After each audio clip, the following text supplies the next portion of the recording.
স্মরণকালের ভয়াবহ বন্যা দেখেছে চট্টগ্রামের মিরসরাইবাসী। বাড়িঘর ডুবে যাওয়ায় অনেকের ঠাঁই হয়েছে আশ্রয়কেন্দ্রে। এখন পানি কমতে শুরু করায় মানুষ আবার ফিরতে শুরু করেছে নিজ বাড়িতে, কিন্তু বন্যায় সব হারিয়ে অনেকেই নিঃস্ব। এ অবস্থায় এসব অসহায় মানুষের পাশে এসে দাঁড়িয়েছে বিভিন্ন সামাজিক ও রাজনৈতিক সংগঠন। এর আগে 21শে আগস্ট টানা বৃষ্টি ও পাহাড়ি ঢলে ফেনী নদীর পানি বেড়ে একে একে তলিয়ে যায় মিরসরাইয়ের বিভিন্ন এলাকা। প্রথম দিকে পানির তীব্রতা বেশি না থাকায় ঘরবাড়িতে অবস্থান নেন অনেকে, পরে তারা পানি বন্দী হয়ে পড়েন।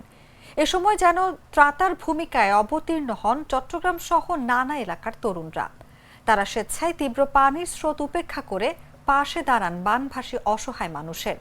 প্রথম দিকে বিভিন্ন সামাজিক যোগাযোগ মাধ্যম ব্যবহার করে পানিবন্দী মানুষের অবস্থান নিশ্চিত হয়ে নেমে পড়েন উদ্ধার কাজে। বোট নিয়ে ছুটে যান বন্যা দুর্গতদের পাশে।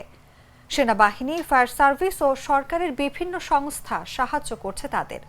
সেনাবাহিনীও উদ্ধার ও ত্রাণ বিতরণ করে যাচ্ছে। এছাড়া প্রবাসীরাও বন্যার শুরু থেকে বানভাসী মানুষের পাশে রয়েছেন।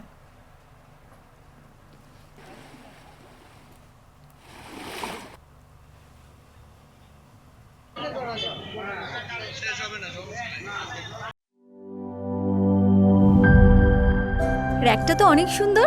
শুধু সুন্দরই না, মজবুত।